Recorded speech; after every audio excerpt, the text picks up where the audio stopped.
नमस्कार, बहुत स्वागत है आपका डेली 24 भारत में। मैं हूं आपके साथ अनीता शर्मा। शुरुआत करते हैं देश दुनिया की बड़ी खबरों से।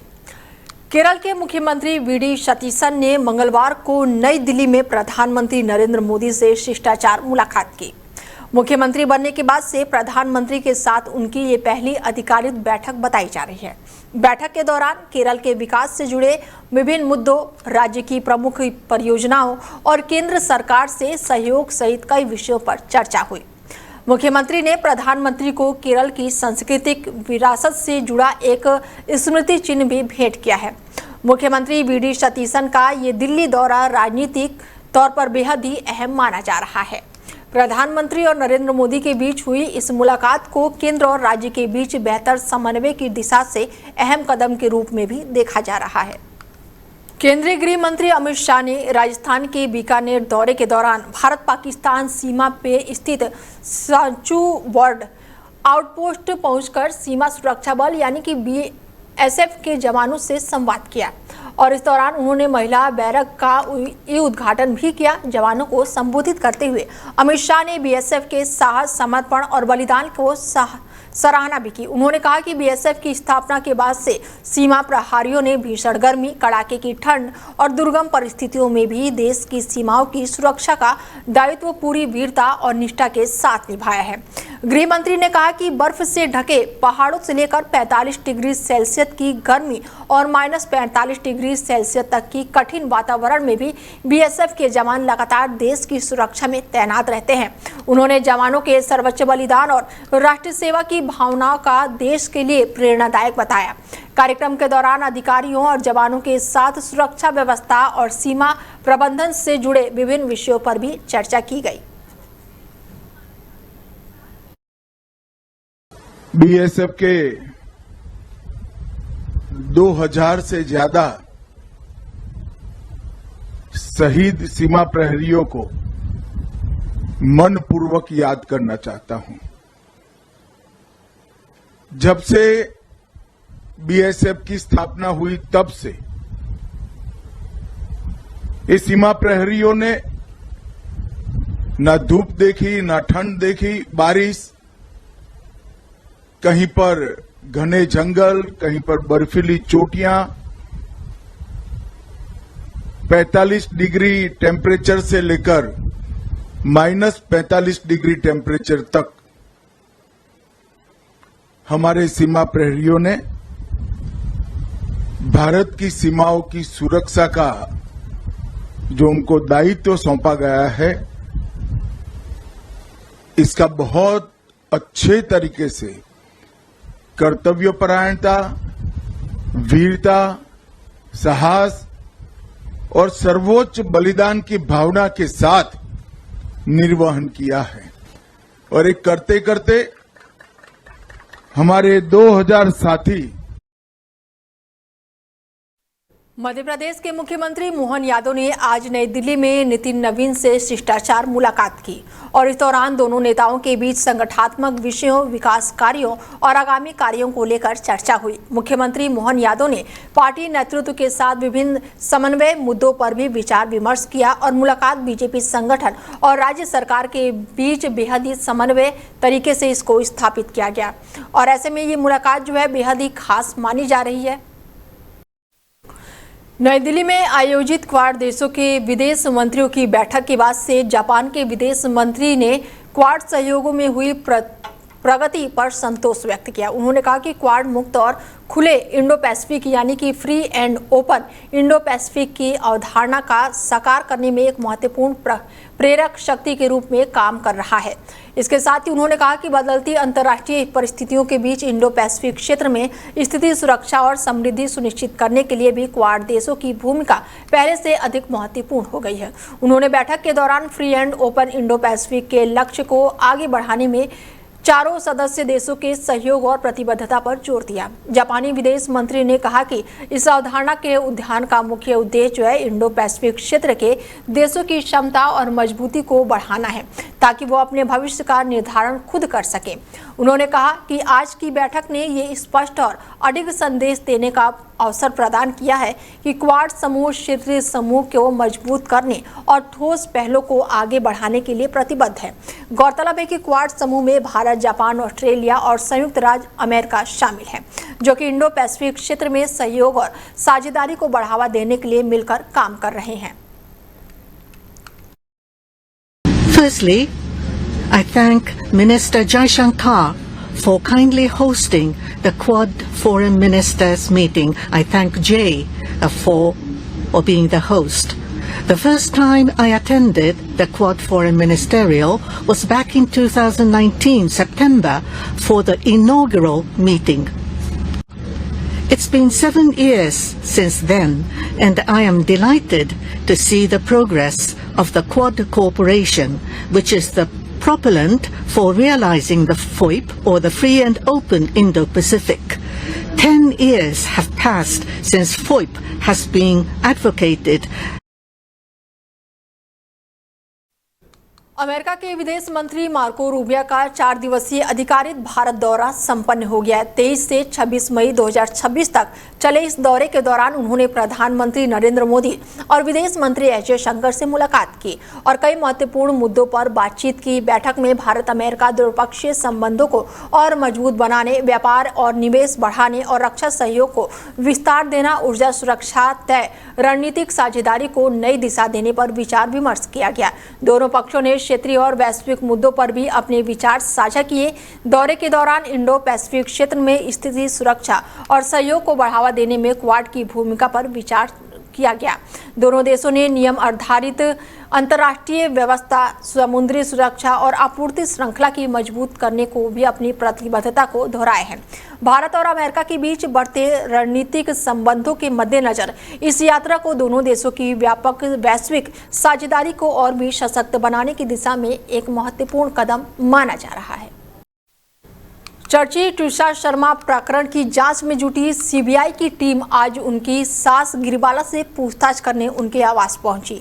जांच एजेंसी मामले से जुड़े विभिन्न पहलुओं की पड़ताल कर रही है और इसी क्रम में परिवार के सदस्यों से जुड़ी जानकारी जुटाई जा रही है। खबरों की माने तो सीबीआई अधिकारियों ने गिरिबाला से मामले में संबंधित घटनाक्रम, पारिवारिक परिस्थितियां और अन्य महत्वपूर्ण बिंदुओं पर सवाल जवाब किए। जांच टीम ने आवश्यक दस्तावेज और तथ्यों की भी समीक्षा की। सीबीआई इस मामले में अब तक कई लोगों से पूछताछ कर चुकी है और उपलब्ध साक्ष्यों के आधार पर आगे की जांच की जा रही है। एजेंसी का कहना है कि सभी पहलुओं की निष्पक्ष और गहनता से जांच की जा रही है ताकि मामले के तथ्यों को स्पष्ट किया जा सके। अमेरिका के राष्ट्रपति डोनाल्ड ट्रंप द्वारा कुछ मुस्लिम देशों से समझौते में शामिल होने की अपील के बाद से पाकिस्तान में राजनीतिक प्रतिक्रिया देखने को मिल रही है। पाकिस्तान के रक्षा मंत्री ख्वाजा आसिफ ने स्पष्ट किया है कि वो इजरायल के साथ संबंध सामान्य करने के पक्ष में नहीं है और इस विषय पर पाकिस्तान का रुख पहले जैसा ही बना हुआ है। एक इंटरव्यू में ख्वाजा आसिफ ने कहा कि व्यक्तिगत तौर पर वो ऐसा किसी समझौते का समर्थन नहीं करते जो पाकिस्तान की घोषणा नीतियों और वैचारिक रुख के विपरीत हो। उन्होंने दोहराया कि पाकिस्तान लंबे समय से ये कहता आ रहा है कि वो स्वतंत्र फिलिस्तीन राज्य की स्थापना से पहले इजरायल को मान्यता नहीं देगा। रक्षा मंत्री ने कहा कि पाकिस्तान का अधिकारित रुख जो है वो पूर्व की सीमाओं के आधार पर पूर्व यरूशलेम की राजधानी बनकर एक स्वतंत्र फिलिस्तीन राष्ट्र के गठन के समर्थन का है। उनका अनुसार इस नीति के अनुरूप पाकिस्तान इजरायल के साथ संबंध सामान्य करने के प्रस्ताव को देखता है। वहीं भूटान के प्रधानमंत्री ने असम की राजधानी गुवाहाटी में स्थित प्रसिद्ध कामाख्या मंदिर का दौरा करके पूजा अर्चना की। दौरे के दौरान शेरिंग टैबो में मां कामाख्या के दर्शन किए और मंदिर में विशेष पूजा अर्चना भी की। मंदिर पर प्रशासन और स्थानीय अधिकारियों ने उनका स्वागत किया और इस अवसर पर उन्होंने मंदिर परिसर का भ्रमण भी किया और इसकी धार्मिक और सांस्कृतिक महत्व के बारे में जानकारी प्राप्त की। कामाख्या मंदिर देश के प्रमुख शक्तिपीठों में से एक माना जाता है और हर साल यहां पर बड़ी संख्या में श्रद्धालु दर्शन के लिए पहुंचते हैं। भूटान के प्रधानमंत्री का ये दौरा भारत और भूटान के बीच सांस्कृतिक और आध्यात्मिक संबंधों को मजबूत करने का प्रतीक माना जा रहा है। प्रधानमंत्री जो है इस दौरे को लेकर दोनों देशों के बीच मंत्रीपूर्ण संबंधों और सांस्कृतिक आदान प्रदान का बढ़ावा देने की दिशा में एक महत्वपूर्ण कदम के रूप में भी देखा जा रहा है। छत्तीसगढ़ के मुख्यमंत्री विष्णुदेव साय आज नई दिल्ली स्थित पूसा कॉम्प्लेक्स में केंद्रीय मंत्री शिवराज सिंह चौहान की पुस्तक अपनापन के लोकार्पण समारोह में शामिल हुए और इस अवसर पर देशों के कई केंद्रीय मंत्री, विभिन्न राज्यों के मुख्यमंत्री, जनप्रतिनिधि और अन्य वरिष्ठ अतिथि मौजूद रहे।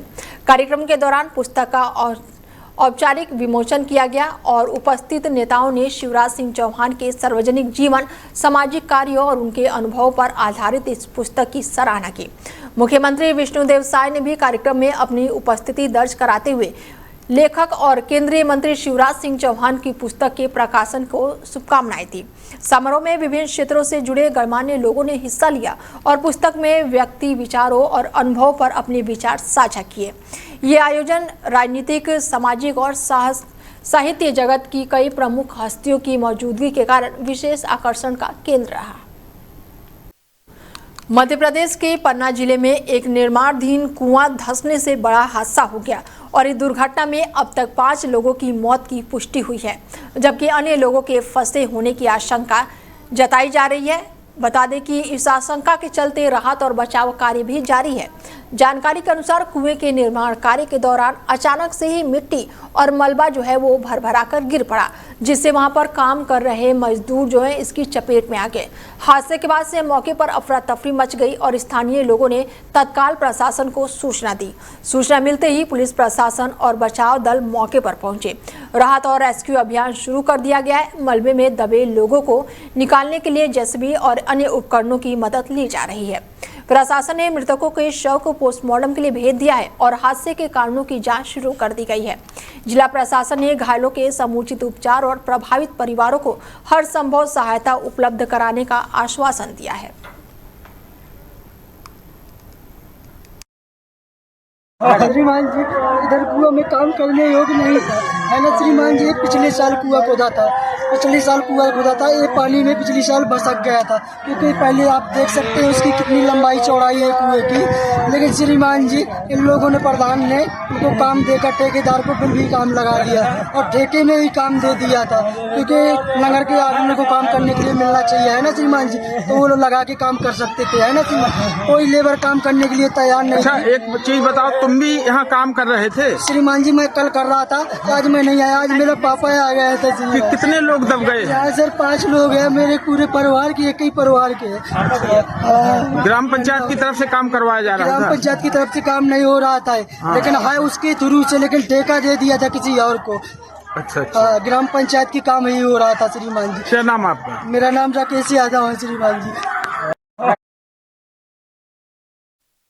ओडिशा की राजनीति में एक महत्वपूर्ण घटनाक्रम के तहत देवाशीष ने बीजू जनता दल से इस्तीफा देने के बाद से बीजेपी की सदस्यता ग्रहण कर ली है। बीजेपी नेता की मौजूदगी में आयोजित कार्यक्रम में देवाशीष औपचारिक रूप से पार्टी में शामिल हुए। इस मौके पर बीजेपी पदाधिकारियों ने उनका स्वागत करते हुए कहा कि उनके अनुभव और राजनीतिक कार्यशैली में पार्टी को मजबूती मिलेगी। देवाशीष लंबे समय से ओडिशा की राजनीति में सक्रिय रहे हैं और बीजेडी के प्रमुख नेताओं में गिने जाते थे। उनका बीजेपी में शामिल होने को राज्य की राजनीति में एक अहम राजनीतिक बदलाव के रूप में देखा जा रहा है। हालांकि बीजेडी छोड़ने के पीछे के कारणों पर उन्होंने विस्तार से टिप्पणी नहीं की है, लेकिन राजनीतिक गलियारों में इस घटनाक्रम को आगामी राजनीतिक संगठनात्मक बदलाव से जोड़कर देखा जा रहा है। उन्होंने बीजेपी में शामिल होने के बाद से ओडिशा की सियासत में नए समीकरणों को लेकर चर्चाएं तेज हो गई हैं। वहीं यूपी के लखनऊ से मलिहाबाद कसमंडी किला मस्जिद विवाद को लेकर प्रशासन ने बड़ा फैसला लिया है। आगामी बकरीद के अवसर पर कसमंडी स्थित विवादित स्थल पर नमाज अदा करने पर रोक लगा दी गई है। प्रशासन का कहना है कि कानून व्यवस्था बनाए रखने और किसी भी प्रकार के विवाद या फिर तनाव की स्थिति से बचने के लिए ये निर्णय लिया गया है। प्रशासनिक अधिकारियों के अनुसार संबंधित स्थल को लेकर विवाद जो है वो न्यायिक और प्रशासनिक स्तर पर विचाराधीन है। ऐसे में एहतियात के तौर पर वहां पर धार्मिक आयोजन या फिर सामूहिक नमाज की अनुमति नहीं दी जाएगी। सुरक्षा व्यवस्था को लेकर भी विशेष इंतजाम किए गए हैं और संवेदनशील क्षेत्रों में पुलिस बल की तैनाती बढ़ाई गई है। अधिकारियों ने लोगों से शांति बनाए रखने और प्रशासन द्वारा जारी निर्देशों का पालन करने की अपील की है। साथ ही कहा गया है कि बकरीद की नमाज निर्धारित और अधिकृत ईदगाहों और मस्जिदों में ही अदा की जाए। फिलहाल प्रशासन पूरे मामले पर नजर बनाए हुए है और किसी भी अफवाह पर ध्यान न देने की अपील की है।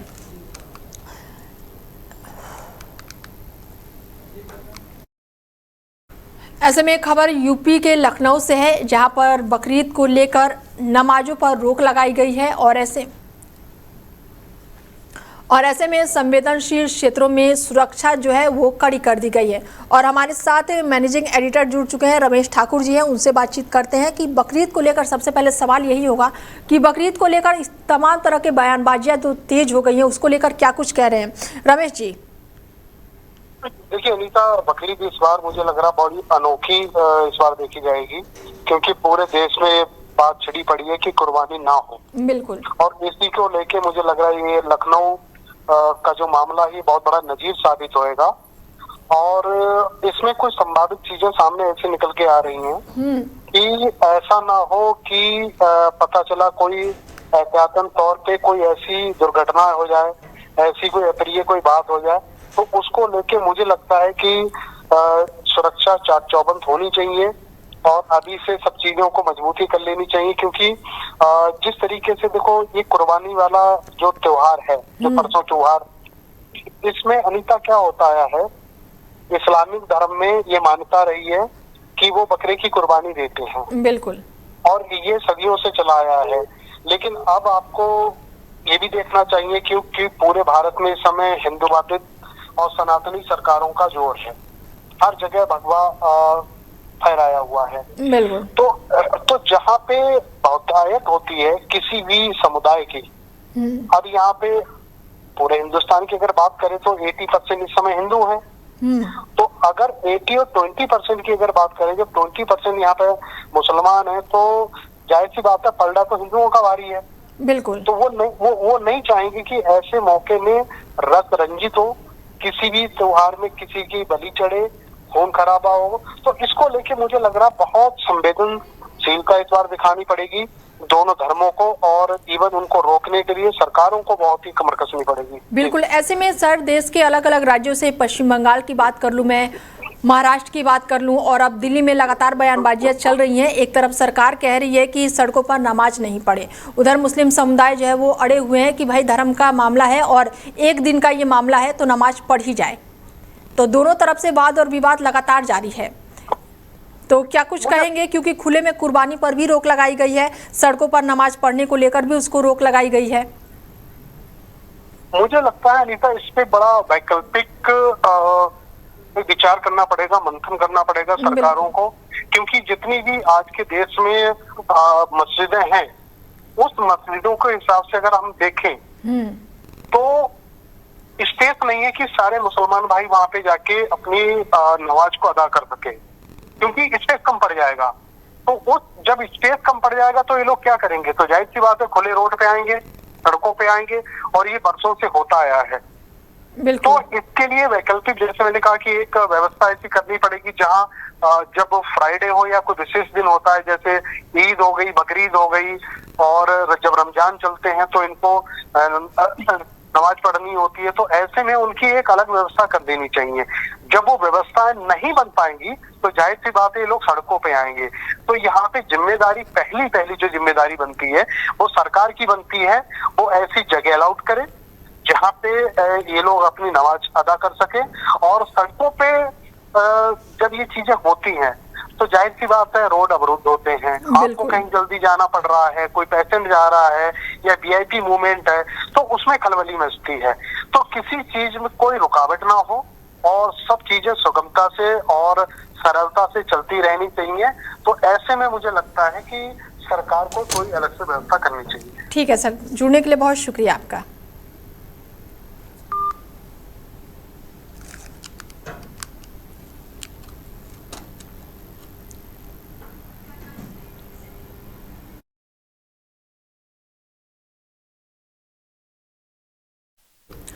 पटना के गांधी घाट पर गंगा नदी में डूबने से 3 लोगों की मौत के बाद से प्रशासन सतर्क हो गया है और इस घटना पर प्रतिक्रिया देते हुए पटना के वरिष्ठ पुलिस अधीक्षक ने इसे बेहद ही दुखद बताया है। इसके साथ ही एसएसपी ने कहा कि ये बहुत ही दुखद घटना है और ऐसी दुर्भाग्यपूर्ण घटनाओं पर नजर रखते हुए भविष्य में किसी भी हादसे को रोकने के लिए समर्पित टीम तैनात की गई है। उन्होंने विशेष रूप से अभिभावकों और परिजनों से अपील की कि वो छोटे बच्चों पर कड़ी नजर रखें और उन्हें गहरे पानी वाले क्षेत्र में जाने से रोकें। प्रशासन ने घाटों पर सुरक्षा व्यवस्था और निगरानी बढ़ाने के निर्देश दिए हैं ताकि भविष्य में इस प्रकार की घटनाओं को रोका जा सके। अधिकारियों का कहना है कि लोगों को नदी किनारे अतिरिक्त सावधानी बरतनी चाहिए और सुरक्षा निर्देशों का पालन करना चाहिए। घटना के बाद से स्थानीय प्रशासन और पुलिस लगातार स्थिति पर नजर बनाए हुए हैं और लोगों से सतर्क रहने की अपील कर रहे हैं। जो घटना है इसमें एसडीआरएफ की टीम लगी हुई है और वहाँ पे सबको तैनात किया गया है कि इस तरह की घटनाएं न हो और लोगों से भी अपील है कि वो अपनी सुरक्षा को देखते हुए ही नदी में स्नान कार्यक्रम करें और ज़्यादा गहराई में न जाए। ऐसे वहाँ पे बाकी तैयारियां भी की गई हैं कि गहराई का लोग अंदेशा हो जाए, परंतु एहतियात बरतते हुए ही लोग स्नान का कार्यक्रम करें।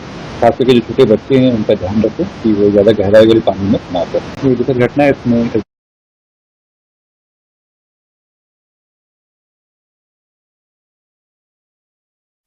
फिलहाल बुलेटिन में मेरे साथ इतना ही। दीजिए इजाजत। नमस्कार।